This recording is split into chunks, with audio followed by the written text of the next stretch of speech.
Well, hello, everyone, and welcome here to Exeter. Nick Anastas, Kristen Cameron with you, getting set for the 2024 NHIAA Girls Lacrosse Division I State Championship game. Here on Friday Night Lights, New Hampshire, we are broadcasting, of course, in conjunction with the NFHS Network. This one, a highly anticipated rematch from Week 1 of the regular season. These two teams met on the Seacoast, and Portsmouth came away with an OT win, 12-11. Clippers would go on to grab the number 1 seed after a 14-2 regular season campaign. Bishop Guertin, of course, they're back in this spot after a 2-year absence, back-to-back titles in 2021 and 22 under then head coach and now assistant Leslie Y. Since then, her former assistant, Callie Santos, has taken over the big chair and is the head coach. BG, they dispersed of their rival Bedford in the semifinals in a game which was largely controlled by the Cardinals from start to finish. 14-11 ended up being the final. And then the Clippers survived a scare. Trailed 10-9 in the fourth quarter. They scored the final 3 goals to sneak by Sauhegan and advance to their second straight Division I championship. So this one, anybody's guess here. Kristen, what are we looking for as we get set? We're in for a good one tonight. You know, when you said Week 1, these two teams met, took it to OT. That was a rematch waiting to happen. You know, they're some of the best talent in the state is going to be playing on this field tonight, and it's going to be a show. Yeah, a big crowd already gathering in for the 6 o'clock start. Folks continuing to slip in through the gates. And a large student section dressed in black behind both benches, supporting both teams. Sunny out, not a cloud in the sky, about 75 or so degrees as we get set for the first 12-minute quarter here at Bill Ball Stadium. BG, the number 3 seed, they're in their road greens with the white lettering and gold trim. Portsmouth, as I mentioned, the top seed. The white jerseys, maroon pants, or shorts, and lettering. 3 officials on hand, including the experienced Gary Wong, Dave Pelletier, the man in the circle, Bishop Guertin freshman Lola Dumont. Expected to take all the face-offs tonight for the Cardinals. First one, however, goes to Portsmouth as the senior, Annie Parker, who is Syracuse-bound, wins it by herself, and the Clippers will have the first chance to strike here at the outset. Well, running through the zone to reset. That was Portsmouth's Reagan Lawton, one of 2 Lawtons expected to contribute tonight. Her sister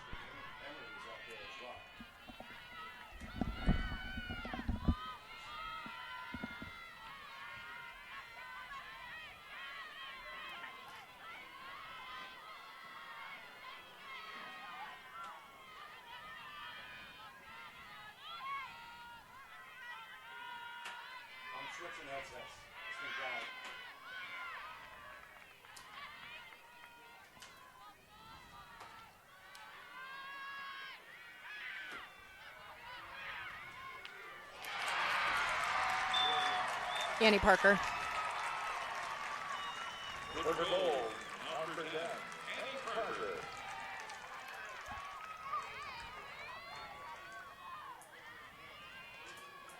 Being the top seed in tonight's contest, Portsmouth will be the home team on the scoreboard.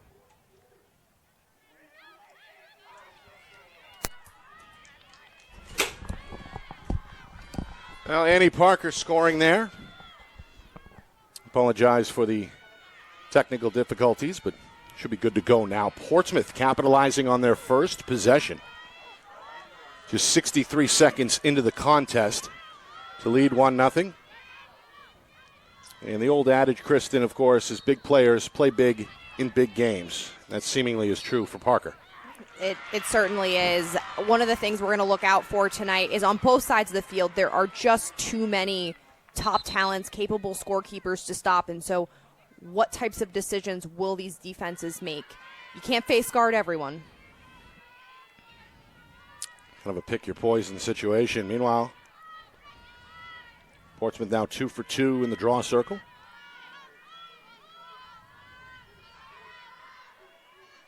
look to capitalize on a second straight trip. Meanwhile, what are we seeing here defensively from Bishop Guertin?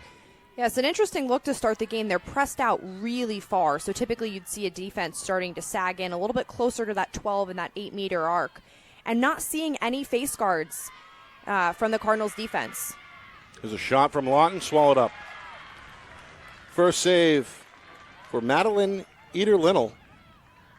The junior Sacred Heart commit read that one well for her first save. Takes a jog behind the cage. The outlet is handled here near side by Haley LeBlanc, senior defender, on her way to Quinnipiac. LeBlanc unchallenged to midfield. Gets rid of it. Played in the middle by fellow defender Jordan Gable. And now Abigail Lynn, the budding sophomore, who's played well seemingly as the season has gone on. Meanwhile, this pass is off target. Intended for Mariella Tomasello, who couldn't pull it in from behind the cage. Clippers get it to one of their stars. Here's Morgan Runke in a race, trying to fight off 4 Cardinals at midfield, and does so. The senior continues to sprint along the near side. A job well done on the clear there, and Portsmouth looks to capitalize, already out in front 1-0. Expected to see an adjustment from Portsmouth in the clear, as this was one of their weak spots in the semifinal game. Makes a whole lot of sense to hand it to one of your fastest players. And the Souhegan ride was formidable. Meanwhile, Parker circles around. Back up top now for Runke. Wants a one-on-one. Goes to her right. Gets by the defender. Shoots and scores. Well, Runke able to go low, below the knee of Eder-Linnell to make this a 2-0 game with 3.5 gone by. See Runke there. She starts with the stick in her left hand, and then she splits to her strong right hand. Once she beats initially Bishop Guertin defender Jordan Gable, she just has that step past her, and the second slide doesn't come fast enough, doesn't come strong enough, and she's able to find that inside lane. Pretty move by Runke. You know, we've seen a lot of face guards on Runke throughout the season. BG right now opting not to face guard her, which means lock her off, trying to eliminate her from the play. Whereas on the other end, we saw that Lauren Redfern for Bishop Guertin was being face guarded right out of the gate. Looks like Jordan Gable has drawn that unenviable assignment. It was Gable who tried to stay with Olivia Matthews in the semifinal matchup with Bedford. So it seems like the junior defender on her way to Iona certainly has the confidence of the coaching staff. Meanwhile, this one is whistled and will belong to BG. It's the first draw they're going to get after losing the first 2. Another quick whistle. And the official pumps the brake on the restart. Here is Ariana Kuchalakis.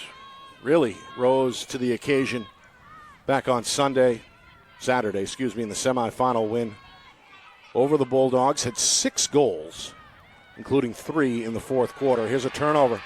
A drop pass out in front of the cage. Ground ball goes to Parker. And now Portsmouth looking to get to midfield with a long pass. It's taken along the near side by Lily Patterson. Patterson now being ridden towards the sideline. Triple teamed in front of the Cardinal bench, and a charge is called. While Lynn wasting little time on the restart. Coach Santos fired up at that change of events. That was a beautiful ride by Bishop Guertin, and typically where you'd see maybe at that point midfielders riding, BG actually had their defenders pushed all the way up. So you have 2 of your top defenders trapping that Portsmouth player in the clear, and you can't try to run through traffic. As if they have their feet planted and they have that position, that's theirs. And so that was a great call on that charge. See if the Cardinal attack can keep the momentum going. Kuchalakis, a drop step, draws a slide, now push back out. Going to try it again.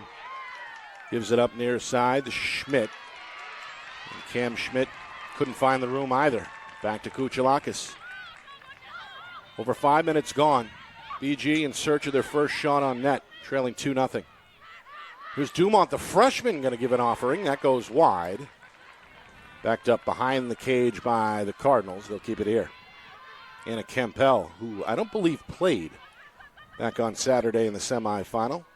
senior attacker on her way to Flagler, was the closest to it along that back boundary. And here is Campbell.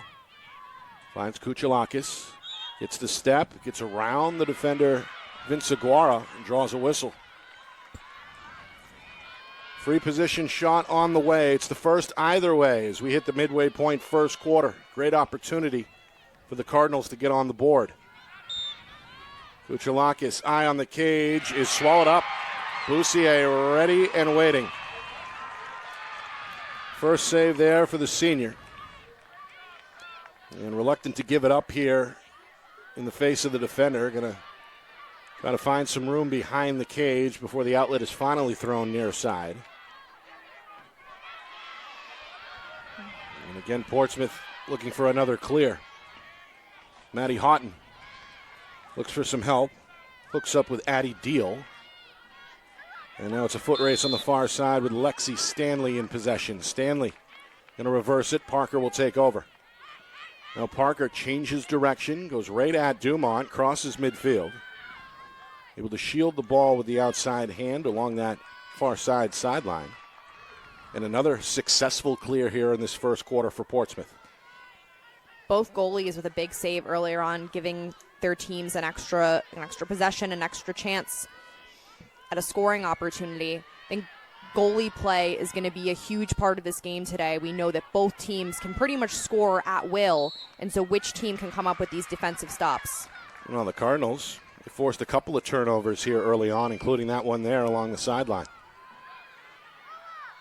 Dumont, the freshman, looking for a split dodge, lost it. It took a little bit of a shot up high. And the whistle will bring about the restart.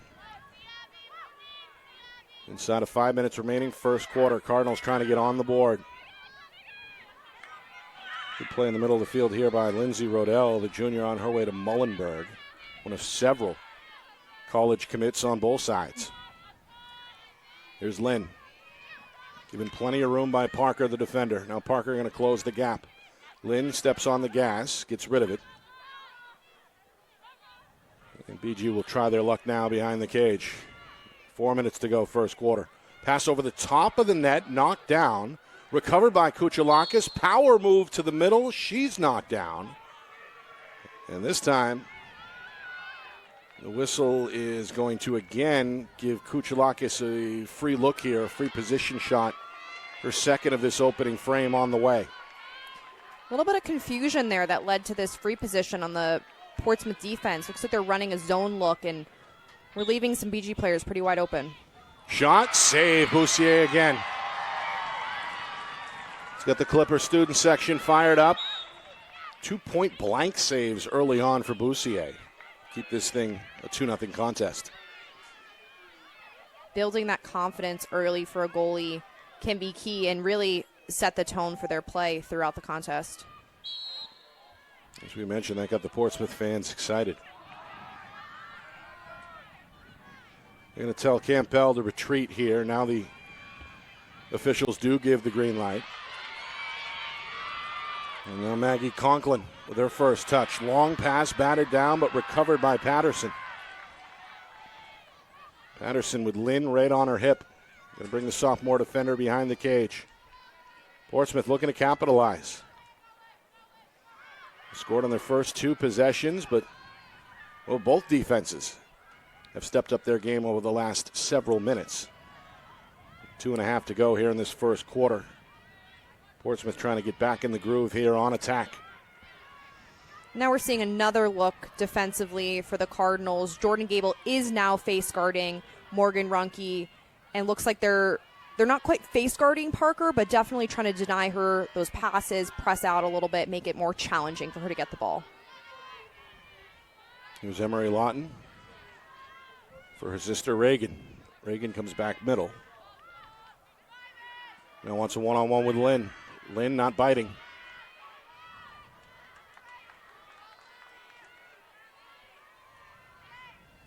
Clippers will go behind the net. Meanwhile, Runke was open. Vince Aguara didn't see her. Vince Aguara draws a double team and a whistle. Something that the face guard can also do is, you try to prevent that one player from getting the ball. But when they do get open just a tiny bit, you can actually encourage some forced passes and cause turnovers that way as well. First free position shot for Portsmouth. It's a bouncer. It's high. And out of play. It'll stay at this end. You see there, Ginger Vinciguara. Pretty good look there, but a lot of oomph on that bounce attempt. Play resumes. Parker, goal line extended. Back to the cage. Tries to move middle. Bodied up by Kuchalakis. Poked the stick out a little bit and made contact enough to warrant the whistle. Yeah, this call actually, we're going to get a different defensive violation there. Haley LeBlanc was actually called for 3 seconds on the far side of the 8-meter. So Ari Kuchalakis played clean defense, but either way, that penalty put Parker on the line for a goal. And as a result, the senior capitalizes. Parker's second goal of this first quarter. Portsmouth getting out to the start they were hoping for, 3-0. But now inside of a minute to go in this opening quarter.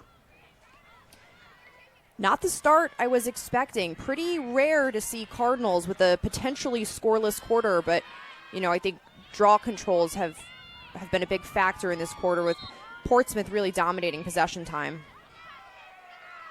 They've won 2 of the 3. And, of course, those 2 doorstep stops on the Kuchalakis free position shots, the 2 saves by Boussier certainly have weighed large in this first quarter.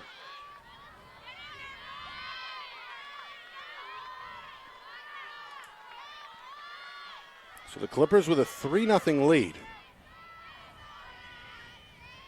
Dumont trying to turn the tide for the Cardinals, the freshman back in the circle to face Parker.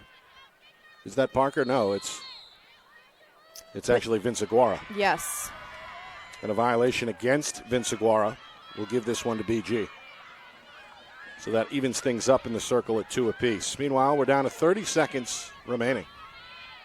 In this opening quarter, Cardinals would love to get on the board. Schmidt calls for it. They give it to the senior. She makes her move middle. Picked up on the switch by Parker. Goes around, draws a slide, and now another whistle. Took a little bit of a poke on the shoulder. So Schmidt, with the clock ticking, down to 8 seconds, going to fire. That one goes off the post and then off the back of Boussier and in. Well, the Cardinals will take it.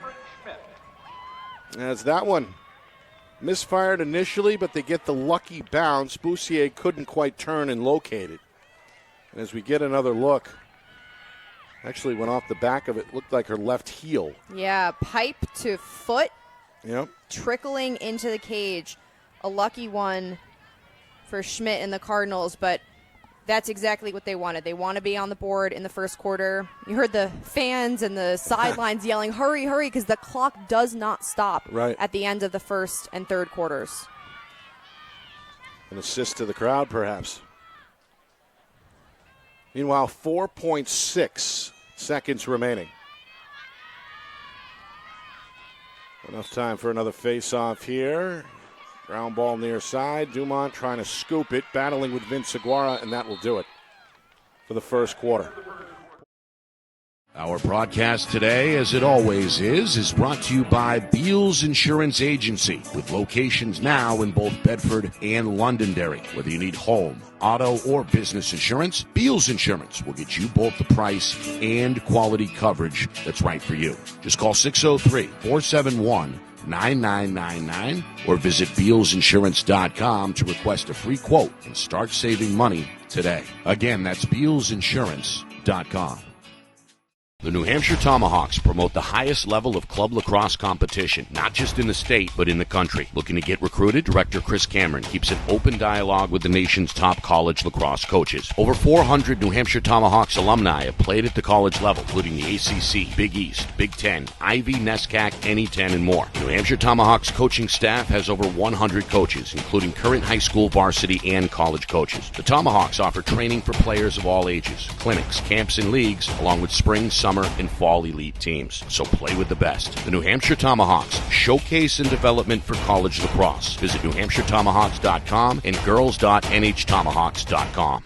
How can you reach your team's fundraising goals at no risk and no cost? MG Sports offers a variety of products to make your team's fundraiser a success. Their products include tickets and discount cards to hundreds of local businesses. MG Sports now has a digital platform where athletes can raise funds in the comfort and safety of their own home. So become another lacrosse program like Bedford, Goffstown, or Memorial that sets fundraising records every season. MG Sports, fundraising made easy. Visit mgsportsfundraising.com to start raising money for your team today.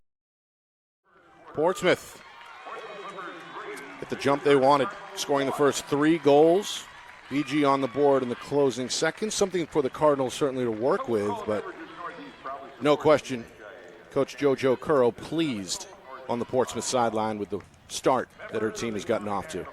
And no surprise that it's Annie Parker and Morgan Runke leading the way. Those are 2 major weapons for them offensively, but players that we'll see on both ends of the field. They're also contributing on defense, and their endurance will be tested this game. There'll be a lot of expected of them. They'll be leaning on them, and for BG right now between quarters, it's figuring out how do you stop that dynamic duo. Well, we've already seen a couple of different approaches, including the face guard, and of course that's a lot of pressure to put on that particular defender. In this case, it's the junior Jordan Gable. But everybody else has got to be accountable as well in terms of the slides, right? Yeah, you have to be accountable there, but you also have to watch out for the other threats that they have. You've got Ginger Vinciguerra, you have Reagan and Emery Lawton. They have multiple players who are able to score and contribute, and so sometimes when you put this hyper focus on one player in particular, it is an opportunity for others to step up, but it also presents a challenge for the defense to remain focused on not just that one player. Of course, it was a big weekend down in Nashua for Bishop Guertin. Graduation for the seniors. Portsmouth, they've got their ceremonies coming up on Friday. Does that factor in either way for either team, or is that something that's perhaps overblown? For the Cardinal seniors, that's one less day of rest. I assume that they were on their feet a bunch. I'm sure that they were dialed in and focused on this game. But I do think that that's an advantage for the Clippers, knowing that they had the entire weekend to prepare, rest, recover, focus in. But in a high-stakes game like this, with an entire season of preparation behind you and this championship on the line, I know that both teams came focused and ready to play. Of course, BG looking for another Division I championship. They did it back-to-back in 2018 and 19. There was not a season in 2020 due to the COVID-19 situation. They went back-to-back again on the other side of that, winners in 21 and 22. Before bowing out in the semifinals last year. Of course, Portsmouth was the team to beat in Division II, garnering several championships before making the jump last year to Division I, and they almost took it home. They fell in this spot last year to Bedford by a final of 14-10. So really unfinished business for both of these teams in that regard. When you start these stats of 2018, I wish you'd back it up to 2015 when I won a state championship with the Cardinals. First year in Division I. Well, I left the door open for you to fill everybody in. To plug it. Coach Callie Santos was my teammate. That's right. At BG. She wasn't on that team, graduated a couple years ahead of me, but a great time playing with her. A 2013 grad, went on to play at UMass. And again, joined the staff last year as an assistant, in the offseason switched roles with her now assistant, Leslie Y. And both of them really inseparable. You can see they're in each other's ear right now as we begin this second quarter. Dumont lifts her right arm and plucks it out of the sky. The freshman doing a great job there. Suddenly BG has a slight advantage in the circle, 3-2 here early on. Cardinals look for back-to-back goals to try to make this a one-goal game again. Dumont's a name we're going to be hearing on this field for a couple days this week, with Lola Dumont's older brothers, Brady and Alex Dumont, playing in the Division I boys semifinal tomorrow. And we'll face Exeter here on this field and on this channel, as we'll be broadcasting again in conjunction with the NFHS. Meanwhile, Schmidt is stripped. Parker comes out of the fray with the ball, and now the senior in a full sprint, hoping to clear it for Portsmouth. Going to cradle across midfield. Find some grazing room here on the near side wing. Minute gone by, second quarter. Portsmouth with a 3-1 lead. That's the kind of defensive play, defensive cause turnover that is going to be key in this game. There's a bunch of ways to gain extra possessions. Winning the draw is one of them. Goalie saves and those cause turnovers also are huge. Clippers right back to work. Reagan Lawton finds Vince Aguara, back to Lawton. LeBlanc giving her a bit of room. We'll reverse it now near side. How important is it for everybody to get a touch per trip? Yeah, there are different strategies. Sometimes it's helpful to just get the offense settled in, especially if you've been playing a lot of defense. Sometimes getting an offensive touch is actually giving your defense a rest on the other end. Meanwhile, Eder Linnell with her second save. Able to reach down and poke that one away down by the shoestring. And the outlet now taken in the middle of the field by Gable. Gable going to split dodge, turn on the gas, across midfield, long pass, knocked down. Then scooped right back up. That's Naftali. And she lost it from behind, but does get the whistle. That's Skylar Naftali, the senior attack. Pretty good reflexes there to pluck it up off the first bounce. Yeah, good attempted check by Runke there, but just too close to the sphere. So there's a sphere around the player's head that protects their headspace, and when a stick check is too close to that sphere, it's going to be called every time. Meanwhile, Kuchelakis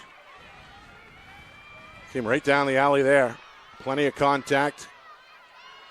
And this will be her third free position shot for the senior in this first half. She was denied on the first two. Can Boussier, the goaltender, rise to the occasion yet again for Portsmouth? Or does BG cut the lead in half? Again, Kuchelakis coming off that spectacular 6-goal effort in the win over Bedford in the semifinals. Looking for a first here, and does so. Goes to the bouncer and beats Boussier to her right to make it a 3-2 game with just over 3 minutes gone by second quarter.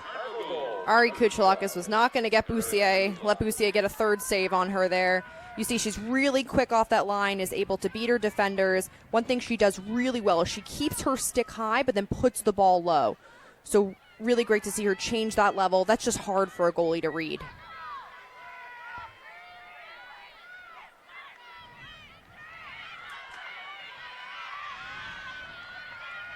So Portsmouth scored the first three. BG has scored the last two. And as fans continue to file in here in Exeter, we've got another tight contest early in this second quarter. Of course, these two teams went to overtime back in early April in week one of the season. That was a 12-11 win for Portsmouth on their home field. This one will roll far side. Kuchelakis and Runke collide, and they're going to reward the Clippers. Runke, who has one of the three Portsmouth goals, being closed out by Gable, the defender. Now Vince Aguara trying to go downhill. Back behind the net in the shadows here that continue to grow. Still plenty of daylight here, however. Gorgeous day in southern New Hampshire. Parker looks for the screen from Patterson, rubs off, fires, and scores. An emotional response from the senior who has this first half hat trick. Portsmouth doubling up BG here with 4 minutes gone by, second quarter, 4-2. It was a really strong dodge from Parker. She kept the stick in her right hand. She just juked right to right. Once she got topside there of Gable, she was downhill, and even with a little bit of traffic and hitting Schmidt on the right, she's able to get that shot off. Does a nice job there. She doesn't even really have to get her hands too far away from her body, protects her stick in front, and beats Eder Little low.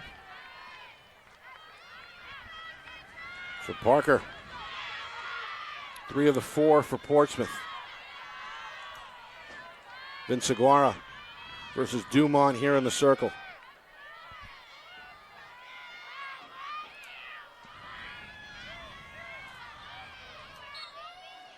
Up in the air it goes. Dumont with the inside track. Hustling hard is Runke, but Dumont couldn't quite secure it. Vinciguara, pass out in front, is off target. Eder Linnell comes out of the cage. Long outlet near side for Lynn. Lynn along the sideline. 3 Clippers in pursuit. Going to get cut off here by Parker. A little bit too physically. They give Lynn the benefit of the doubt. The sophomore keeps going towards the net. Picked up on the switch now by Runke, and the Cardinals look for a cutter. It's Dumont. Thought about it initially and then throws it away. Read well by Vinciguara, who was waiting in the weeds to pick that one off. Meanwhile, 5 green jerseys in pursuit. Vinciguara took a shot on the shoulder in front of the home bench. Got Coach Curro excited. Officials are going to clear the area and allow Vinciguara a little breathing room here on the restart with 5 minutes even gone by. She's been all over the field. She started taking draw controls. She caused an almost turnover on the other end. Now she's being relied on in the clear. Definitely one of those players that has stepped up to the occasion, especially in these playoffs. Yeah, looked good on Saturday. For sure, had a timely goal in the second half. Meanwhile, we are nearing the midway point. Second quarter, Portsmouth has played with the lead throughout. Trying to match their largest lead from earlier of 3 goals.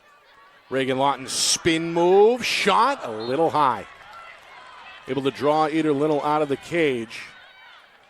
But that one maybe 2-3 inches too tall.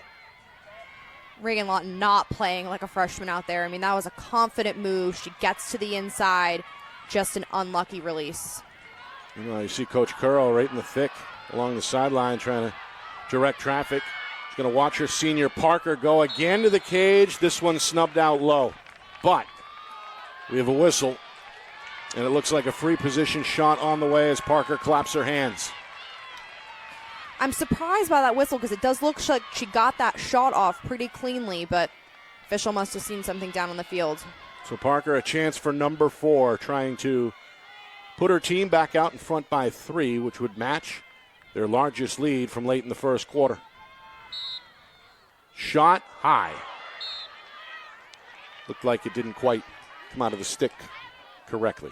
Nope, that was not the intended placement.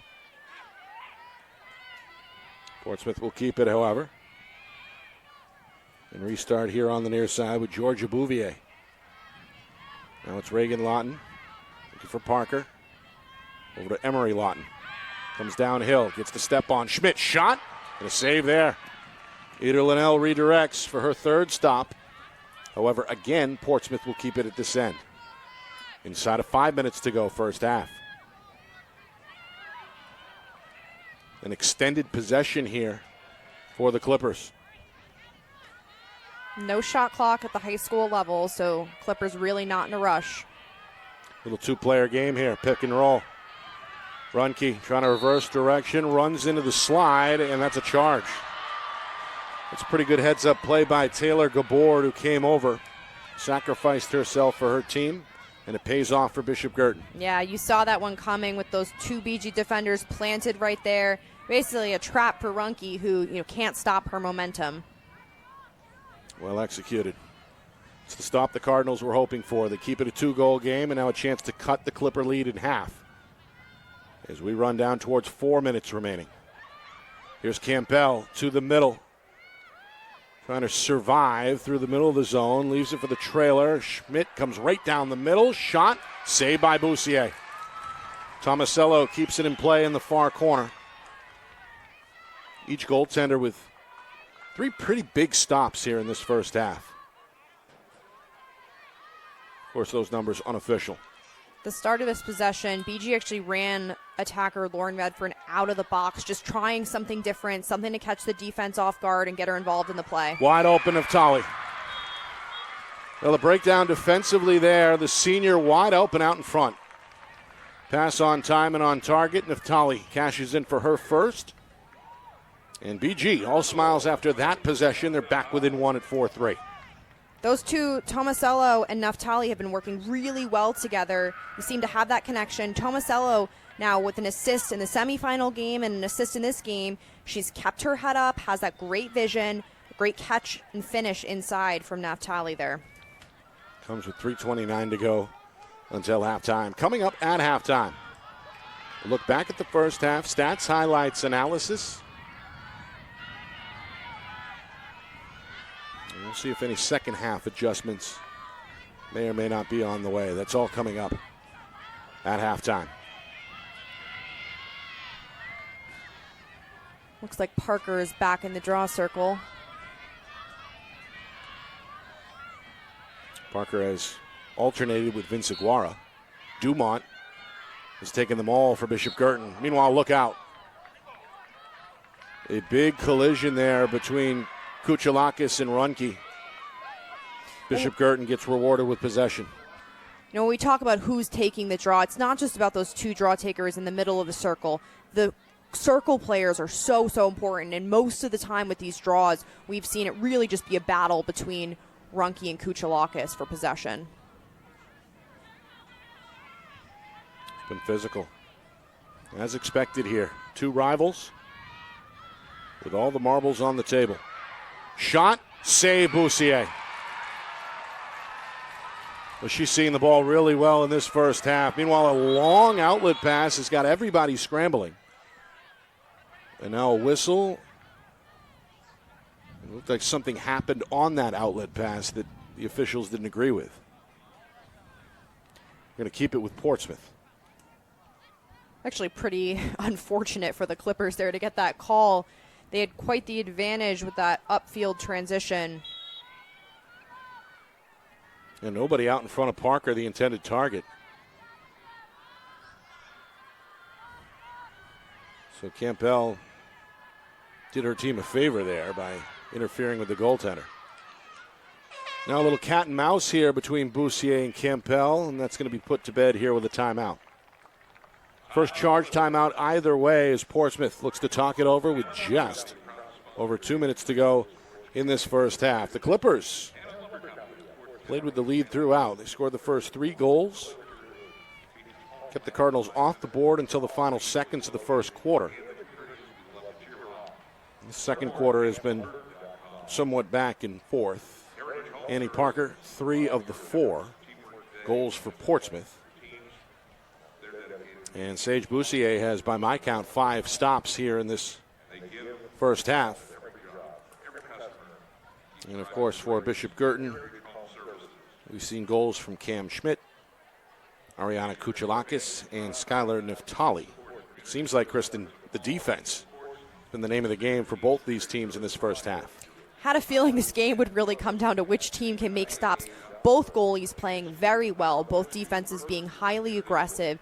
You know, again, these teams can score, but when your defenses step up to the plate like this, you really give your team that extra, opportunity to get the ball back. Those stops are huge, not just for, confidence, but momentum building.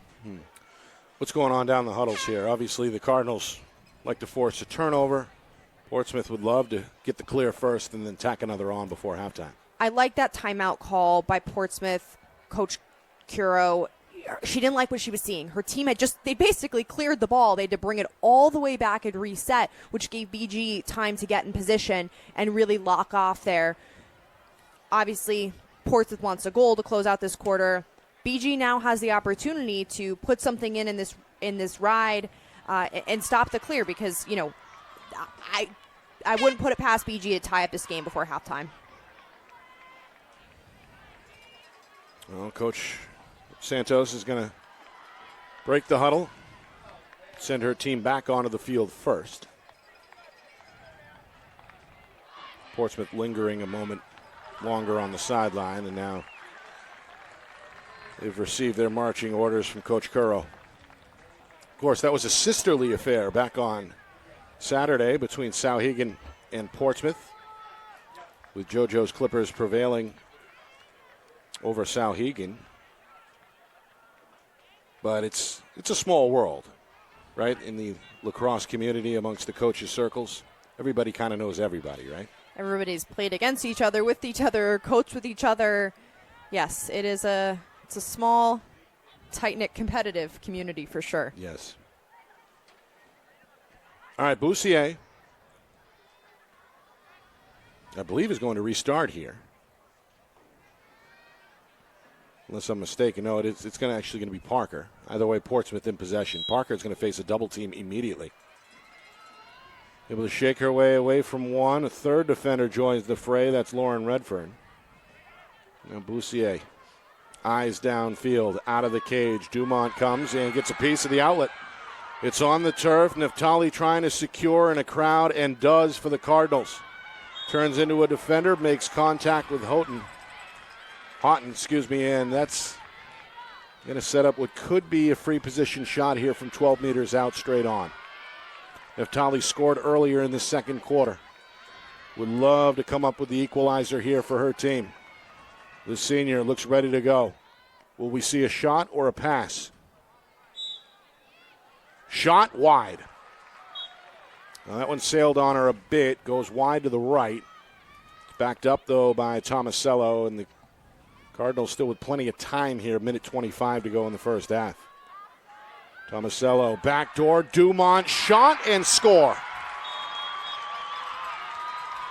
Lola Dumont.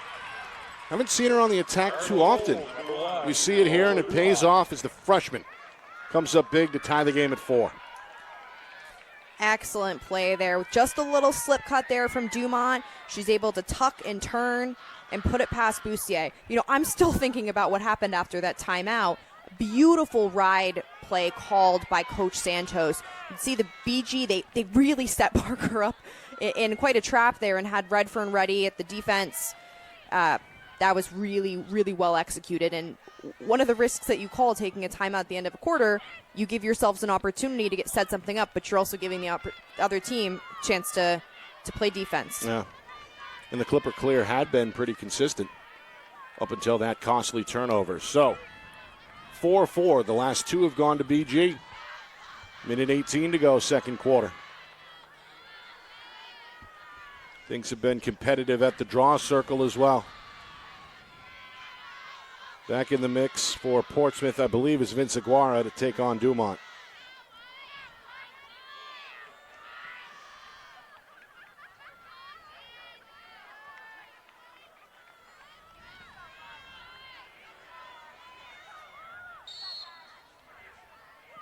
Going to take a bounce towards Kuchalakis. Runke trying to muscle her out of the way. And this goes to Portsmouth.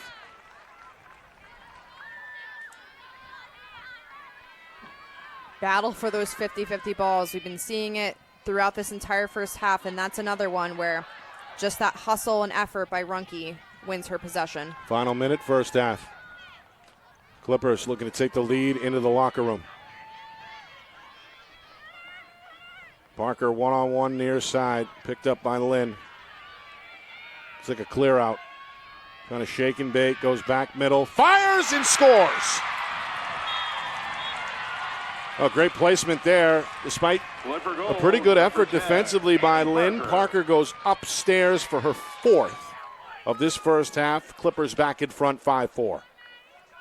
Parker is such a strong downhill dodger. As soon as she turns that corner, she really doesn't have to get too close to the goal. She's able to shoot from range. I'm surprised that after already having a hat trick prior to this goal, BG isn't sending a second slide to her, trying to double her earlier. That's a defensive change that I'd look to see in the second half. Could be an adjustment. Well, Parker not to be denied. He's played well not just today, but really the last couple of years. Brought Portsmouth to the championship round a year ago. Came up short against Bedford. Rose to the occasion, had some big goals in Saturday's semifinal victory over Souhegan, a game in which Portsmouth trailed 10-9 early in the fourth quarter. Look out. Lynn and Parker collide. This one goes to Portsmouth. Parker wasting little time. Takes a look at the clock. We are down to 20 seconds. Now Patterson's going to make a move to the middle. Gives it up. Short little pass for Lawton, trying to find Vince Aguara. And Zaguara trying to locate it, picks it up off the turf inside of 10 seconds. Lawton, far side, we're down to 3, down to 2, down to 1, and Portsmouth not going to get the shot off. That will do it for the first half here in Exeter. Portsmouth jumped out in front 3-0. BG came back to tie the game at 4 until moments ago Annie Parker put the Clippers back out in front. The Syracuse-bound senior Annie Parker with 4 of the 5 Portsmouth goals. What a first half. It was the battle that we were expecting. This is going to be a close one to the finish. Both teams playing really competitive, physical. They seem focused after a couple, turnovers for each team early on. We've really seen them clean up their play and score some really impressive goals. Both teams will look to make some adjustments in the locker room. Coming up after the break, stats, highlights, analysis. And we'll get Kristen's keys to the second half as well. 5-4 Portsmouth at the break. You are watching the 2024 NHIAA Girls Lacrosse Division I State Championship game. Right here on Friday Night Lights in New Hampshire, broadcasting in conjunction with the NFHS Network.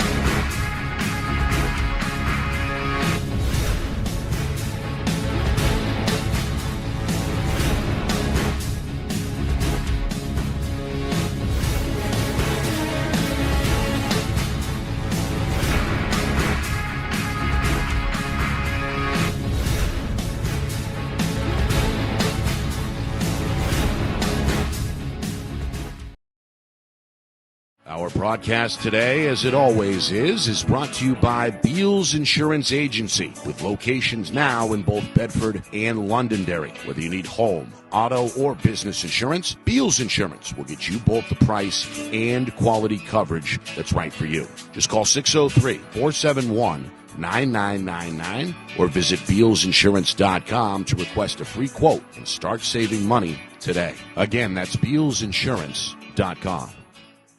The New Hampshire Tomahawks promote the highest level of club lacrosse competition, not just in the state, but in the country. Looking to get recruited? Director Chris Cameron keeps an open dialogue with the nation's top college lacrosse coaches. Over 400 New Hampshire Tomahawks alumni have played at the college level, including the ACC, Big East, Big Ten, Ivy, NESCAC, NE10, and more. New Hampshire Tomahawks coaching staff has over 100 coaches, including current high school, varsity, and college coaches. The Tomahawks offer training for players of all ages, clinics, camps, and leagues, along with spring, summer, and fall elite teams. So play with the best. The New Hampshire Tomahawks, showcase and development for college lacrosse. Visit NewHampshireTomahawks.com and girls.nhtomahawks.com. How can you reach your team's fundraising goals at no risk and no cost? MG Sports offers a variety of products to make your team's fundraiser a success. Their products include tickets and discount cards to hundreds of local businesses. MG Sports now has a digital platform where athletes can raise funds in the comfort and safety of their own home. So become another lacrosse program like Bedford, Goffstown, or Memorial that sets fundraising records every season. MG Sports, fundraising made easy. Visit mgsportsfundraising.com to start raising money for your team today. Well, it's halftime here in Exeter, and things are right on schedule. We've got a competitive game here in this 2024 NHIAA Girls Lacrosse Division I State Championship. Portsmouth leading Bishop Guertin by a score of 5-4. Nick Anastas, Kristen Cameron with you. Both teams used to winning, used to being the last team standing. Portsmouth, after making the jump from Division II to Division I last year, came up just short against Bedford in this spot. But right now, perhaps 24 minutes away from their first Division I state championship. Meanwhile, Bishop Guertin dominated the D1 landscape for years, up until last year when they bowed out in the semis against the Bulldogs, but got their revenge over Bedford in the semifinal win on Saturday. Cardinals tonight got off to a bit of a slow start, surrendered the first 3 goals, but fought their way back to tie the game at 4 going into the final minute. But Annie Parker not to be denied, the senior. 4 of the 5 goals for Portsmouth, including what right now is the difference. That 4th goal coming with 36 seconds remaining in the first half. So as we get set for this third quarter, Kristen, what are some of the adjustments that you look for that we may or may not see for each of these teams? The big question here is, can BG find an answer for Annie Parker? Morgan Runke with only 1 goal tells me that the face guard there and their strategy keying in on her has been effective. I expect we might see that face guard switch to Parker. Maybe they go into 2, but they need to do something about number 10 in white. And Parker has been seemingly the emotional leader as well. You can see the reactions that she inspires from her teammates after each one of those goals in the first half. It's led by example more often than not throughout her career with Portsmouth. Certainly a special player. The stat line does not lie. 4 of the 5 belonging to Parker. It was more of a balanced approach in that first half for Bishop Guertin. Cam Schmidt, Ariana Kuchalakis, Skylar Naftali, and the freshman Lola Dumont, all with a goal apiece through the first 24 minutes. Meanwhile, Dumont has started to create an advantage for Bishop Guertin, as unofficially BG now leads it, I believe, 6-5. Meanwhile, a quick shot and a quick score. Well, it's Tomasello, all smiles after that one. Had a pretty assist back in the first half. Evens up the stat line with a goal of her own, and more importantly, ties this game in the first minute of the second half at 5 apiece. Such a great play, and impressed there with Kuchalaka. She looks like she's going full steam ahead, looks as if she's about to shoot, but instead finds an open Tomasello on the crease. Has that vision despite moving at full speed to dish the ball off, and just an easy, quick stick finish for Tomasello, who again, 1 goal, 1 assist, matches her performance from the semifinal game. Comes just 23 seconds into this third quarter. It seemed like kind of a one-time finish as well. The catch and release all in the same motion. So Tomasello ties the game at 5 and dampens any momentum that Portsmouth may have had at halftime. Another face-off win for Dumont and the Cardinals, meanwhile. And now BG, after trailing most of that first half, they never played with the lead. Looking to go out in front here for the first time tonight. Shadows beginning to grow long as the sun dips down towards the tree line here, as we approach the 7 o'clock hour on the East Coast. Minute gone by, third quarter. Kuchalakis take it on Parker, looks for Dumont, whips it, and then it's Boussier who comes up with the save. I apologize for the mispronunciation in the first half. It's actually Boussier. But either way, she's been impressive. 6 saves now unofficially, and has played a huge role in the clear game, which has worked more often than not for Portsmouth as well. She is playing lights out right now. I mean, an unthinkable save with Dumont wide open in the middle. She's keeping Portsmouth in this game. Had 2 stone-cold stops on Kuchalakis. A couple of free position shots for BG in that first half that did not get through. Meanwhile, it's Reagan Lawton behind the cage, unguarded. Now met by LeBlanc, and then a whistle immediately upon contact. Just as we talked about at halftime, BG does decide to face guard both Runke and add the Parker face guard. You called it. To start the second half, yeah. Meanwhile, is this too severe of an angle for a shot? If you're fast enough, you can get underneath that player. I think she'll go for it. I do think Reagan Lawton has the speed to be able to do so. Cut off. Good play by Schmidt. LeBlanc in pursuit as well. Lawton going to circle back around, out front, shot, and score. Well, a crafty series of moves there by Reagan Lawton. Had the defense on a string, puts Portsmouth back out in front 6-5. Lawton doesn't go for it the first time, but it stays persistent, makes the Bishop Guertin defense chase her all the way from the end line. She gets underneath them and then ends up with a 1v1 versus Boussier. not versus Boussier, versus Eder Linnell. She does a great job getting to the inside. One mistake that players make is they try to shoot this ball too early, but instead she gets topside in great position and fires it to the back of the net. Just beat Eder Linnell, who made a pretty good effort. 6-5 Portsmouth. In front of this large crowd here at Bilbao Stadium. It's quite the championship week here in Exeter. We'll see the boys Division I semifinals on this field tomorrow night beginning at 5 o'clock. BG against Exeter, Bedford against Pinkerton. And then the championship game in Division I will be played here Saturday night at 5 o'clock.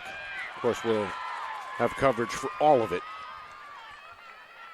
here on Friday Night Lights New Hampshire, broadcasting in conjunction with the NFHS Network. Nick Anastas, Kristen Cameron, glad you could join us. This one has been back and forth. It's been tight. Portsmouth opened up their largest lead right out of the gate, scoring the first 3 goals of the game. That ended up being the high water mark of the first half. BG came back to tie the game at 4 in the final minute before the break. Portsmouth scored with 36 seconds to take a 5-4 halftime lead. And each team has scored once through the first 3+ minutes here in the third quarter. Clippers looking for breathing room now. It's Lily Patterson on a free position look from the near side. From 8 meters out, going to charge the cage and score. It looked like a little bit of a soft release there. Some touch from in close. Patterson, her first. Portsmouth back-to-back goals, back out in front by 2, 7-5. Patterson had a tough angle there. Being a righty on that hash, on that right side of the 8-meter arc, doesn't give you a great position, but she's able to get to the inside and sneak it in that far post past Eder Linnell. Back-to-back goals, 52 seconds apart. And that'll lead to a timeout by Coach Santos. It's all smiles on the Clipper sideline. Of course, they were the number 1 seed in this tournament. 14-2, only 1 in-state loss against Souhegan late in April. Took an out-of-state loss in May. Quarterfinal victory over Londonderry. And again, had to do it from behind to knock off Souhegan in Saturday's semifinal. A win would be their first Division I state championship after being dominant for years at the D2 level. And of course, the Cardinals now tasked with a second half comeback. They want to regain the crown after a 2-year absence. And perhaps, Kristen, a key juncture here early on in this third quarter. Coach Santos may be sensing that the game could be in the balance here. A necessary timeout there when you see Portsmouth on this type of run. You have to stop it early. If you let this get away from you this late in the game, it's really tough to claw your way back. Now, we've seen momentum swing, and a 2-goal deficit in a game like this, nothing the Cardinals can overcome, but this is a really important timeout for both teams, because if you're Portsmouth, you want to build on this, talk about your strategy to maintain this lead. How aggressive are you going to be to cage versus slowing it down and killing the clock? Kind of a fine line for both teams to walk. Had a great crowd, great weather here on a Tuesday night. Supposed to be some rain showers moving in later in the week, but the lacrosse gods have spared us tonight. Still gorgeous. Kind of a fast-moving first half, only 40 minutes start to finish. And we're just past the 7 o'clock now, or not quite, actually. A couple minutes to spare with 3.5 gone by in this third quarter. And by the way, the crowd continues to file in. Amazing energy inside Bilbao Stadium. And how about that Portsmouth student section? They showed up. They had several rows deep, and again, all dressed in black. There's a few BG students here, but they're on summer vacation officially after graduating back on Sunday. All right. Dumont out of the timeout against Parker. The freshman looks skyward. Lynn, her teammate, in pursuit, and the Cardinals get to it. Sophomore with a clean scoop. And now directing traffic with the offhand on the far wing. Cardinals looking to get the offense going. Took them nearly the length of the first quarter to score. In fact, cashed in on a free position shot with less than 5 seconds remaining. Scored 23 seconds into this quarter, but have been kept off the board since. Kuchelakis trying to force the issue with 2 defenders. Parker was knocked down on the play. She's not happy. Kuchelakis is going to be rewarded here from 12 meters out with another free position shot. She went 1 for 3 in that first half. Trying to cut the Portsmouth lead in half here. Charges to the net. Didn't get it off quite cleanly. It goes wide, but we have another whistle. Boussier, I believe, got a piece of that, as perhaps did the defender as we get another look. Does look like she gets a piece of it, but won't count as a save officially since the play is reset whistled to another 8 meter. Right. So essentially a do-over. Kuchelakis lost it. Another whistle, though, and a collective groan from the Portsmouth crowd.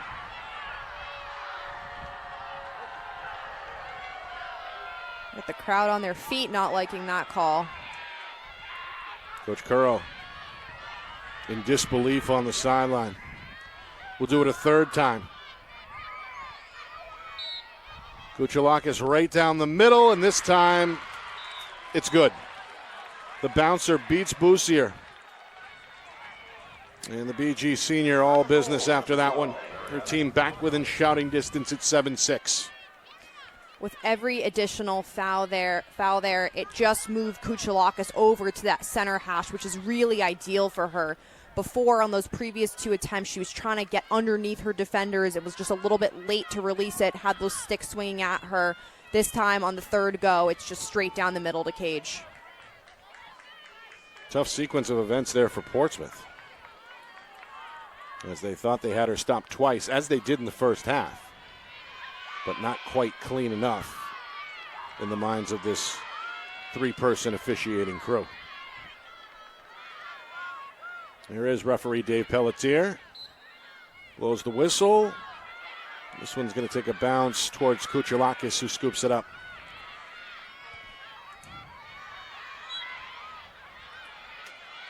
Full sprint. Gets by the Lawton sisters and gets rid of it. Midway through third quarter. Bishop Guertin again looking to tie the game. Tomasello draws a slide near side. Up top for Schmidt, going to cycle it far side now for Lynn. Given room by Runke. You can see behind Lynn, Lauren Redfern has just completely pulled herself out of the play. Portsmouth's strategy to face guard her has been effective, keeping her completely quiet today. The Villanova commit has not factored into the scoring. As you can see on the top of the screen there, Houghton not giving her any room to breathe. Meanwhile, Tomasello looking for someone to crack here. Finds Schmidt near side. Vinciguara in pursuit. Schmidt back to the middle. And now it's Lynn. Sensational sophomore. Pass batted down. Runke with the steal. Runke left to right. Runke at midfield. Portsmouth with numbers. Patterson on her right. Runke going to keep it. Going to fire and score.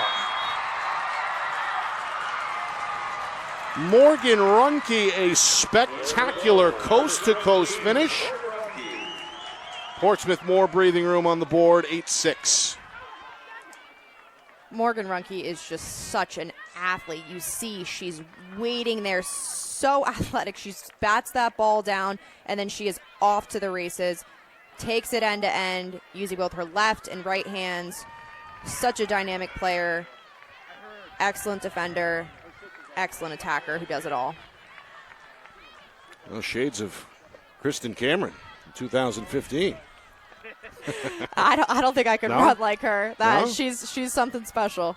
Runke 2 goals tonight. And that one a big one as, again, BG threatening to tie the game, the steal, and then basically the length of the field before going top shelf to net her second goal. That puts Portsmouth out in front, 8-6, 5 minutes to go now, third quarter. Clippers looking for their first Division I title after coming up just short against Bedford in this championship game last year. Meanwhile, Parker back in the circle for Portsmouth to take on Dumont. Up in the air, Vince Iguara. A clean snatch there. Finds Lawton. Trying to find something in transition. Lawton going to be forced out by two defenders. And the Clippers will reset. I've got it right now, Kristen, the draws at 9-8 BG. About as even as it can get through 17. Yeah, and with BG taking the lead in those draws in this third quarter, that helped them build some of that momentum to briefly tie the game up. But meanwhile, a turnover. And now Lynn out and running for the Cardinals. Being chased by both Patterson and Emery Lawton. Finds safety inside the 30 and will pump the brakes on the far wing. Coming up on 4 minutes to go, third quarter. Portsmouth showing discipline in that clear, not swinging their sticks. We haven't seen any yellow cards yet in the game. Meanwhile, another turnover. Runke, a second straight steal that's got Coach Currow fired up. Runke going to sprint to the right, come back to the left, drop a short pass for Patterson, who muffed the catch but recovers. And then Schmidt guilty of a little bit of a nudge here along the near sideline. Portsmouth threatening to reestablish their largest lead, which came back in the first half, 3-0. A little bit of a clear out here. Now a two-man game. Vince Aguara comes off the screen for something in the middle to her left. Then Patterson fans at that pass, missed it. Ball rolls towards the far sideline and ends up out of bounds. Another Clipper turnover. Both teams with their passing a little bit off the last couple possessions. This late point in the game, can these teams play with composure for the next 15 minutes? Eder Linnell's pass was deflected, picked up off the turf by Lawton. Two passes later, it's Patterson. Save Eder Linnell. Able to wave the wand and get a piece. Ground ball still up for grabs. Gabord is there, ultimately for BG. Gabord showing off those field hockey skills to stick on the ground. Headed to Colgate to play field hockey. Right. I believe that was Eder Linnell's first save since halftime, and that one in close quarters to keep it a 2-goal margin. 2.5 to go. Third quarter. Campbell dancing behind the cage, lowers the shoulder, comes middle, shoots. Saved by Boussier. It's got the crowd fired up. Get the officials fired up as well as they blow an emphatic whistle here near side. And Boussier is going to be allowed to reestablish. Trying to find safety near the cage, gets inside the circle. Cardinals will retreat a bit. Now Campbell comes after Patterson.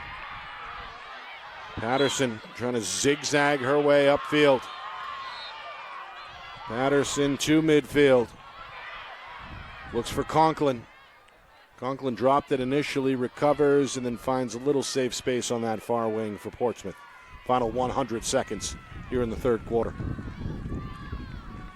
With just a minute and a half remaining, I expect to see Portsmouth slow this down just a little bit.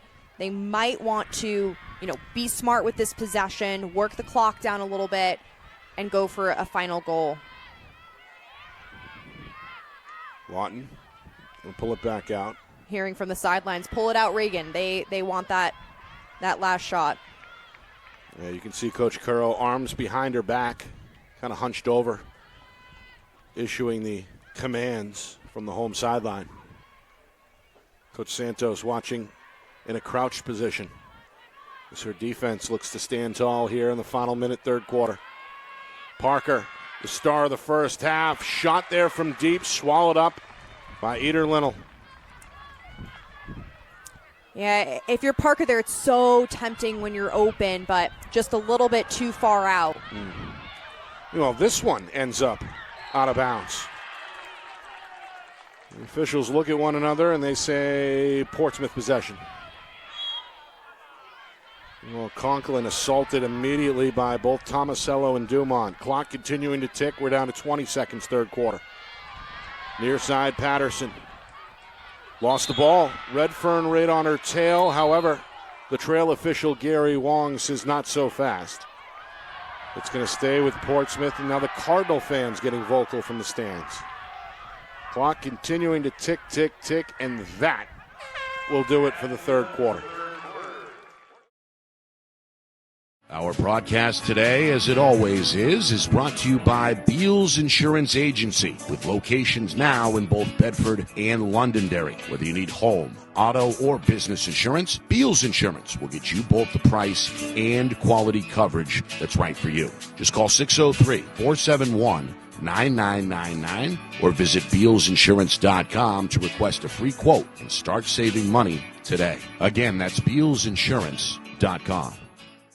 The New Hampshire Tomahawks promote the highest level of club lacrosse competition, not just in the state, but in the country. Looking to get recruited? Director Chris Cameron keeps an open dialogue with the nation's top college lacrosse coaches. Over 400 New Hampshire Tomahawks alumni have played at the college level, including the ACC, Big East, Big Ten, Ivy, NESCAC, NE10, and more. New Hampshire Tomahawks coaching staff has over 100 coaches, including current high school, varsity, and college coaches. The Tomahawks offer training for players of all ages, clinics, camps, and leagues, along with spring, summer, and fall elite teams. So play with the best. The New Hampshire Tomahawks, showcase and development for college lacrosse. Visit NewHampshireTomahawks.com and girls.nhtomahawks.com. How can you reach your team's fundraising goals at no risk and no cost? MG Sports offers a variety of products to make your team's fundraiser a success. Their products include tickets and discount cards to hundreds of local businesses. MG Sports now has a digital platform where athletes can raise funds in the comfort and safety of their own home. So become another lacrosse program like Bedford, Goffstown, or Memorial that sets fundraising records every season. MG Sports, fundraising made easy. Visit mgsportsfundraising.com to start raising money for your team today. Well, BG, they struck just seconds into the third quarter to tie the game at 5.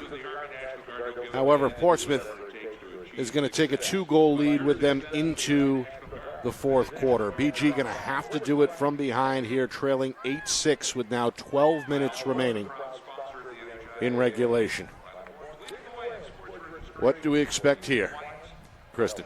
Well, a little bit of chaos to close out the third quarter with some turnovers, not the cleanest lacrosse we've seen to end things there. So I think in these huddles right now, teams are talking about resetting, fresh 12 minutes, almost start the game over right now, focus on the fundamentals, win the draw controls, get scrappy for those 50-50 ball controls, and really lock it in on defense. This is the time to play really clean defense.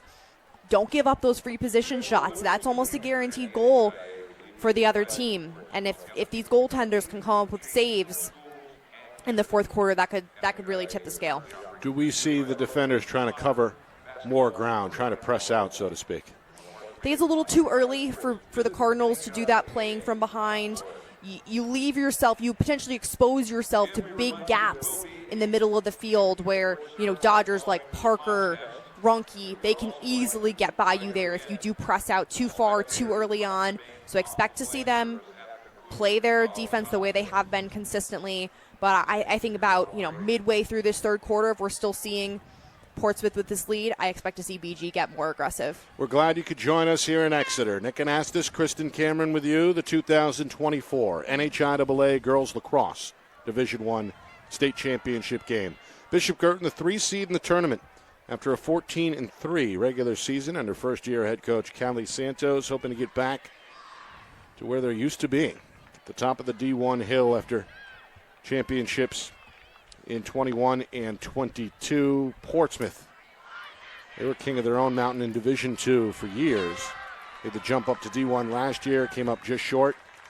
Looking to right that wrong here in the championship round in 2024. Who will it be? Annie Parker.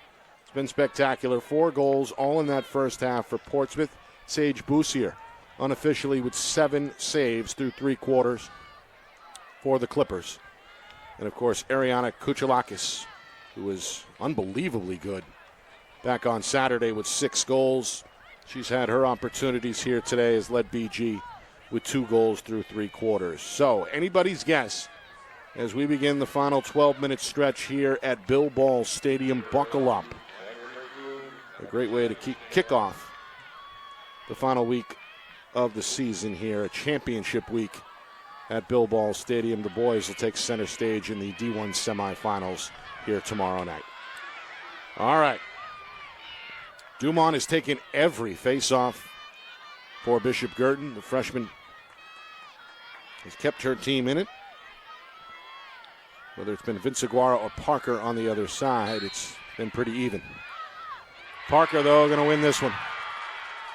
The senior headed to Syracuse, able to pluck that one out of the sky from overhead. And that'll give the top seed the first opportunity to strike here in the fourth quarter, as Portsmouth looks to build on this 8-6 lead. Portsmouth starting this offensive set pretty spread out. While they don't want to, go to a straight clock kill right now, taking their time, being patient for the right opportunity is the way to protect this lead. Lawton for Patterson. Patterson in a crowd bump, lost the ball. Schmidt comes up with it. Schmidt going left to right. Cardinals have numbers. Portsmouth trying to communicate defensively. Schmidt still with it. Going to dip that left shoulder and is ridden out of the play by Conklin too aggressively, however, as the official blows the whistle. It's going to give Schmidt a pretty good look here. From 8 meters out, we saw her score a goal back in the first quarter. It came in the final seconds of the first frame. The senior hunched over, concentrating. Boussier is ready in net. Schmidt goes to Lynn, back to Kuchelakis, and there's the score. Well, some tic-tac-toe there, an unselfish play by Schmidt. Lynn with the assist. Kuchelakis her third goal, and BG back within 1 at 8-7. Have to give the hockey assist there to Schmidt as well. She has the awareness to pull this shot out instead of taking a low angle shot. She finds Lynn, and Kuchelakis is able to slip to the inside and really just has that one-on-one finish against Boussier. So the hat trick for the senior. Kuchelakis, of course, headed to Elon in the fall. And now perhaps the pressure on Portsmouth to respond here, despite the fact the Clippers still lead 8-7. It's not a comfortable lead by any means. No. Meanwhile, a little bit of cat and mouse on the wing between Kuchelakis and Runke. Dumont and Parker watch as this one ends up in the air, and Parker gets to it. Going to adjust her goggles on the fly and handle the stick with one hand. Another impressive win for Parker, who's now 2 for 2 in this fourth quarter in the circle. Nearly 2 minutes gone by. Kuchelakis with her head coach in her left ear. Gets the instruction, wants to go downhill. The defender is Kuchelakis. Parker going to get rid of it. And now it's Emery Lawton. Being trailed by Schmidt.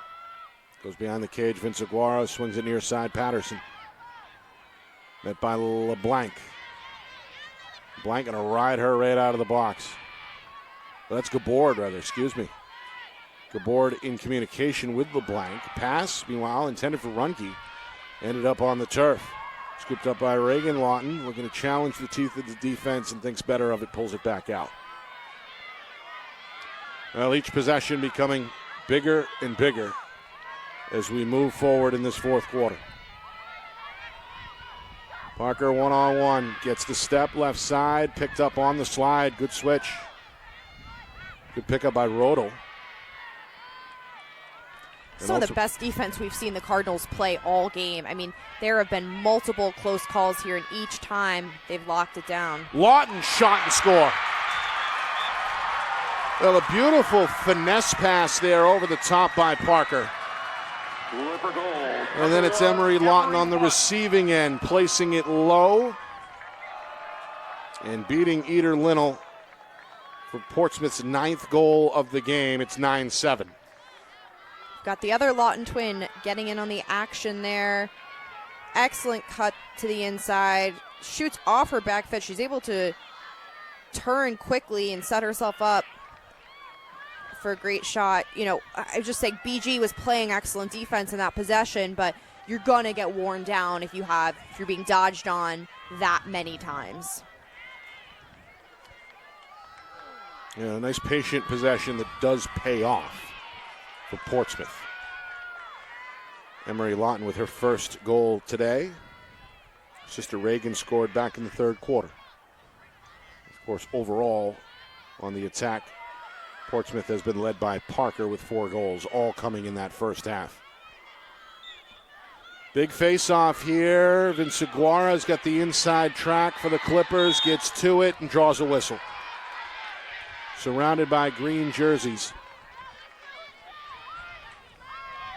Meanwhile, after what was a pretty even part of the game through 3 quarters, first 3 draws here, the 4th, have all gone to Portsmouth. That's exactly what you hope to happen. This is the time to win those possessions and really control the tempo of the rest of this game. Patterson give and go. Vinciguara, save Eder Linnell. A last-second effort there by the junior, got a piece, and that was enough to keep it out of the net. Meanwhile, a whistle in the corner will allow the Clippers to restart with now 4 minutes gone by, fourth quarter. The Sacred Heart commit has stood tall. In fact, both goaltenders really have been a pleasure to watch here tonight and have come up with some timely saves. Not this time, though. It's Parker. A blazer over the left shoulder. Goal number 5 for the senior, playing in her final high school game. And Portsmouth has matched their largest lead, now out in front by 3, 10-7. Parker is having a day. You know, she loves to set herself up from that position on the field because she likes to drive to her right hand, get herself to the middle, and she's just so powerful. You see the way she protects her stick and then gets her arms away from her body as she's about to release, generates that power from her core, and that shot, that's just tough. We had a chance to speak with her on air last year as a junior, and she came off as a very confident young woman, and we're seeing why, just unleashing perhaps one of her finest performances at the high school level in her final game. 5 goals, 4 of those in the first half, but none bigger than the one we saw there to put Portsmouth back out in front by 3. And has done it in the circle more often than not in the second half for her team as well. And a false start here against Campbell. First time BG has gone with someone outside of Dumont to take the draw. But it's the same result that it's been in this fourth quarter, another Portsmouth win. So, Nick, you asked, when do they start to slow things down, to pull the ball out? This is about the time I'd expect to see Portsmouth shift just a little bit. Shot and score. Vinciguara goes low. And that's got this Clipper section of the crowd jumping up and down here, stomping on the aluminum bleachers. That's going to lead to a Cardinal timeout. Vinciguara said, I'm not slowing anything down. When you have a look that wide open, yeah, you take that and you put your team up 4. 11-7 here with now just about 5 minutes gone by in this fourth quarter. Portsmouth looking to do it at the D1 level. They were really unchallenged for a few years in D2, had kind of outgrown that competition, made the jump up last year, and almost did it in year number 1. Fell in the championship game against Bedford, but after a 14-2 regular season, wins over Londonderry and Souhegan in this tournament, looking for the cherry on the Sunday over a vaunted Bishop Guertin program in the final. 11-7 now, still enough time for the Cardinals to come back with 7:16 remaining, but Portsmouth has never trailed tonight They've had the advantage unofficially. In the circle, their goaltender, Sage Boussier, has been outstanding. And right now, I'm sure Coach Curro is saying, what exactly? How do you protect this 4-goal lead with 7:16 to go? Composure through the rest of this game. We're going to see it get more physical. We're going to see BG defense press out. The game is going to take a shift in tone a little bit. I think we're going to see physical play. But if you're Portsmouth with a 4-goal lead with 7 minutes to go, all you have to do is stay calm, keep your feet moving as you try to keep that ball away. And if you have a wide open opportunity, you take it and you pad that lead. We have not seen a penalty yet today. No either. yellow cards, no.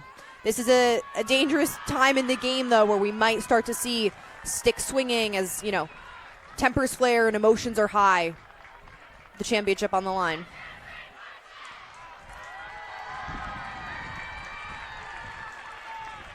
Well, supporters of both teams in this large crowd trying to give their team a boost for the final 7+ minutes.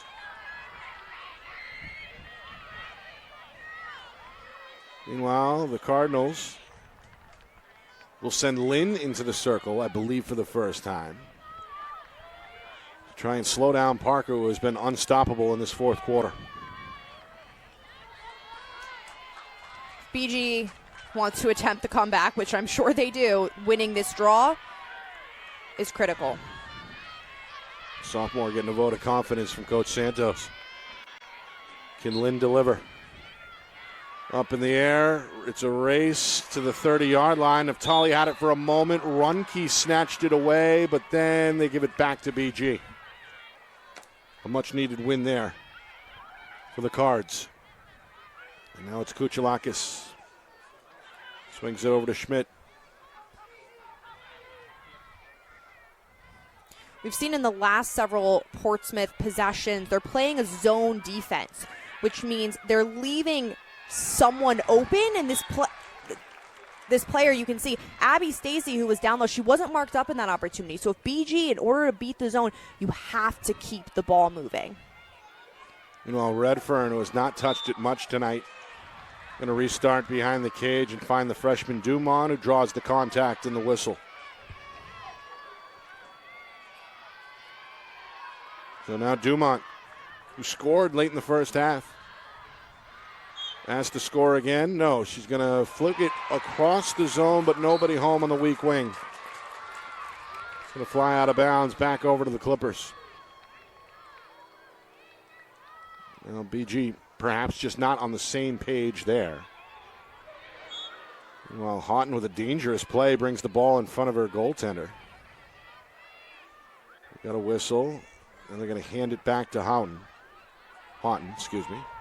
Meanwhile, it's been Houghton who has been a big unspoken part of the success tonight for the Clippers, is quote-unquote shut off Lauren Redfern, and obviously that's easier said than done.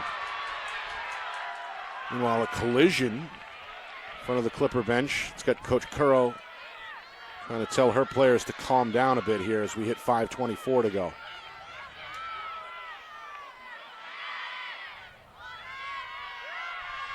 This is about to be a game of keep away. Can they do it for 5 minutes? I'm not so sure, because BG, as we see now, they've started their high pressure defense. They're going to be pressing out, denying the adjacent passes, really doing anything they can to cause a turnover. What this does, though, with your second slides far away, if Portsmouth does decide to dodge or Runke goes to the goal here, she's going to have a pretty open lane. Here she comes. Shot won't get through. Saved by Eder Linnell. And then rolls out of bounds, and they're going to give this to BG. Gabord in the mix there, and that may have made the difference for the Cardinals. 7th save for Eder Linnell. Meanwhile, this one turned over, and then that one ends up wide. On an empty netter, Reagan Lawton almost was able to put the cherry on top. Eder Linnell lost her balance, did a somersault trying to get back in cage.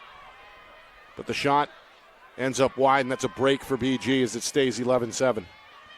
Still, though, the Cardinals fighting two enemies now, the Clippers and the clock, as it continues to tick down towards 4 minutes in this fourth quarter. Portsmouth with their largest lead, the number 1 seed. They have not trailed tonight. Although this game was tied at 5 as recently as the early minutes of the third quarter. If you're BG right now, you've got a couple options to try and get the ball back. You can send 2 to the ball and leave someone on the far side open. I would start doubling sooner than later. You can also pull your goalie as an 8th defender in an attempt to get the ball back. 3.5 to go. Cat and mouse continues. Reagan Lawton now given free passage as Gabord, the defender, told to go behind. Patterson will take a turn. And chased by Rodell. Off the Runke screen, Patterson comes downhill, but not going to shoot. Instead circles around behind the cage. LeBlanc in pursuit. 2 players in the corner. Ball pops loose, but LeBlanc got a piece of Patterson's head.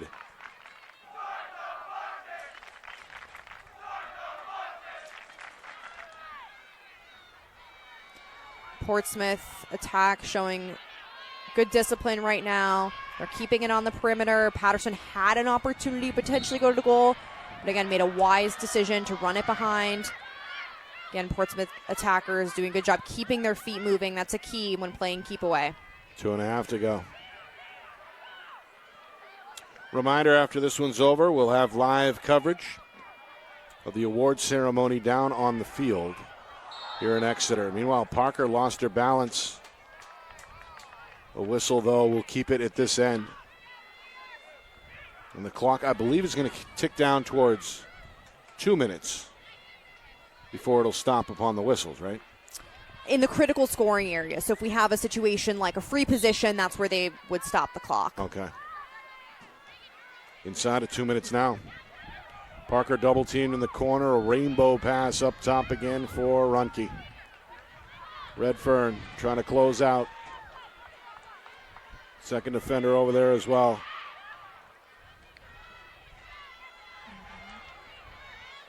Yeah, BG now attempting to send 2 defenders.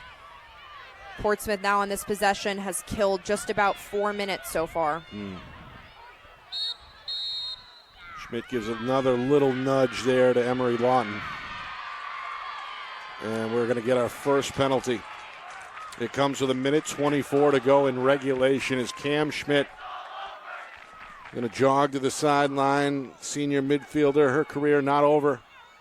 Of course, she'll play at the NCAA level at Bucknell next year, but you can see some of the emotion starting to catch up with the Cardinals seniors. As Schmidt emotional in the penalty box, having a word with Coach Santos. Down to 1:20 meanwhile. Portsmouth continuing to play keep away.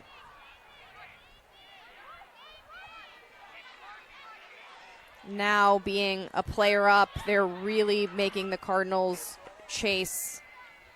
They're just going to keep running this clock down in about a minute until they celebrate their first Division I state championship. Final minute, some folks starting to stand and applaud. After a 14-2 regular season, the top seed in this tournament is going to cross the finish line. Portsmouth, after years of dominance at Division II and just their second year in D1, are going to capture the crown. And what looks like is going to end up as a wire-to-wire win as we hit 30 seconds remaining on the clock. Annie Parker, the offensive star tonight, wants another. Whips one towards the cage. That one may have been deflected. A goal here, honestly, only slows down your time to hold that trophy. Just, let the clock run out. Final 10 seconds. The Portsmouth Clippers are your 2024 NHIAA Girls Division I state champions. They're going to celebrate at midfield. Not quite sure if that final goal will count or not. They're going to put it on the board at least for now. So 12-7 is the final. Portsmouth held leads of 3-1. 5-4. 8-6, and in the end 12-7. is our final score as Portsmouth celebrates. Meanwhile, for Bishop Guertin, another successful season. Obviously, the result not quite what they were hoping for, but when this one all said and done, still a remarkable year. 14-3 during the regular season. They got revenge over Bedford in the semifinals and came close here tonight. Drew within 1 goal in the fourth quarter, but in the end, the Clippers, led by Annie Parker, Morgan Runke, and Sage Boussier, not to be denied as they celebrate with head coach JoJo Curro, Division I champions in 2024. An impressive performance for both teams today and all season long. A great first season for head coach Callie Santos of the Bishop Guertin Cardinals. But really this evening what we saw was a complete team performance from the Portsmouth Clippers. Their defense was outstanding, led by goaltender Sage Boussier. And then their offense, how about Annie Parker? She is impressive, and Syracuse is getting a fantastic player next year. And now the Clipper players are going to celebrate with the Portsmouth fans as they roll down Route 95 in droves to support this team. And of course, they were hoping to celebrate this weekend as well, as the boys squad in Division II is the top seed. But tonight belongs to the ladies. Annie Parker, 5 goals, 4 of those coming in the first quarter, in the first half. As we review the scoring here, it was Parker who got it going just 63 seconds into the contest to put Portsmouth out in front 1-0. Morgan Runke shortly after made it 2-0. Parker on a free position shot made it 3-0. That Clipper defense held BG off the board most of that first quarter. It was a free position shot for Cam Schmidt in the final 5 seconds that cracked the ice for the Cardinals. 3-1 was our score after one. Ariana Kuchalakis, 6 goals in the semifinal win over Bedford, was denied on her first 2 free position shots tonight, but got in the scorer's book 3 minutes into the second quarter, and her goal cut the Clipper lead to 3-2. Parker had an answer. Hat trick. 4 minutes in second quarter made it 4-2. And then back-to-back goals by Skylar Naftali and Lola Dumont late for BG tied the game at 4. In fact, just outside of a minute ago before halftime. Parker scored number 4 with 36 seconds to go before the break, putting her club out in front 5-4, and that was our halftime score. Third quarter, just 23 seconds in, Mariella Tomasello on a beautiful pass from Kuchalakis scored to tie the game at 5. Portsmouth, though, put together back-to-back goals. Reagan Lawton and then Lily Patterson, the latter on a free position shot. 7-5 Clippers midway through the third quarter. Kuchalakis got another. This time the free position shot would fall. 7-6 at that point. And then Morgan Runke on what may have been the play of the game. Had a stop on the defensive end, a steal, went the length of the field to score a coast-to-coast goal. 8-6 Portsmouth at that point. Final 5:03 of the third quarter was scoreless, and it was 8-6 going into the fourth.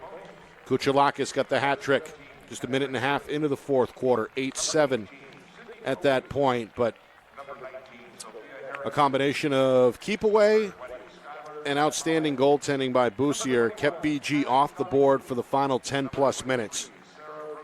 During that time, the Clippers scraped together the longest run of the game for either team. 4 unanswered to close it down. Emery Lawton scored her lone goal to make it 9-7. Parker again finished with 5 tonight. Her 5th made it 10-7. And then Ginger Vinciguara, with just over 7 minutes to go, made it 11-7. And then you saw the buzzer beater a moment ago to put this thing to bed. 12-7 is the final. You see the runner-up medals handed to Bishop Guertin. There is the NHIAA president, Jeff Collins. He's got the big trophy in his hands down there. The gold medals will be distributed individually by JoJo Curro, the head coach. Kristen, you were in that spot, 9 years ago, right? As a champion. What are the emotions down there for Portsmouth? Oh, it's so fun. Winning this with your teammates and your best friends after you've worked so hard all season, it's really fun, and it's emotional for the departing seniors. You know, a lot of them are going on to play college lacrosse, but there's nothing like playing high school lacrosse, this dynamic. I'm excited to watch a lot of these players at the next level next year on both teams. But, yeah, overall, you reflect on the season. Win or lose, both of these teams were so impressive. Great performances. Again, they've continued to elevate the level of play in New Hampshire lacrosse. But yeah, for Portsmouth, they're going to celebrate. They're going to have fun. This is a great feeling for them. And, of course, for Bishop Guertin, tough to swallow right now, but you know Coach Callie Santos very well. They're going to be back next year for sure. They'll be back, and they've got some really exciting players returning. And Eder Linnell, who looked great this season. Abby Lynn, who really started to emerge towards the end of this season. And as a first-year head coach, really impressed with what I saw from Coach Callie Santos, and big things ahead for the Cardinals squad. So Portsmouth wins it by a final of 12-7. They are your Division I state champions. Well, I want to thank you, Kristen, for carrying me, as usual. Another successful season in the books. I want to thank the staff here at Friday Night Lights, New Hampshire. Get to them individually in a moment, but first, our thanks to the NHIAA, Jeff Collins, the aforementioned president, down on the field. Appreciate the support. Another successful postseason broadcasting run in partnership with the NHIAA, and of course the NFHS network as well. Don Boyle and his staff working hard behind the scenes to make sure that this broadcast comes your way as smoothly as possible. So we thank Jeff and Don and their staffs for sure. And of course, Bill Ball, the namesake of the stadium here. Another successful postseason event hosted by Exeter. Appreciate Coach and his staff as well. For our Friday Night Lights New Hampshire crew, including the hardworking duo behind the lens. Upstairs tonight, it was Kat Doyle. Down on the field in the trenches, Josh Lebrecht. Appreciate their work all season long. And of course, the whole thing orchestrated and put together flawlessly by the man behind the curtain, our director, Ben Beals, back in the Beals Insurance Studios. And of course, the big man in the big chair is executive producer Steve Beals. My name is Nick Anastas, saying so long for Kristen Cameron and the rest of our FNL NH crew. Final score, final time. Portsmouth 12, Bishop Guertin 7. This has been a presentation of the 2024 NHIAA Girls Lacrosse Division I State Championship game right here on Friday Night Lights New Hampshire in conjunction with the NFHS Network.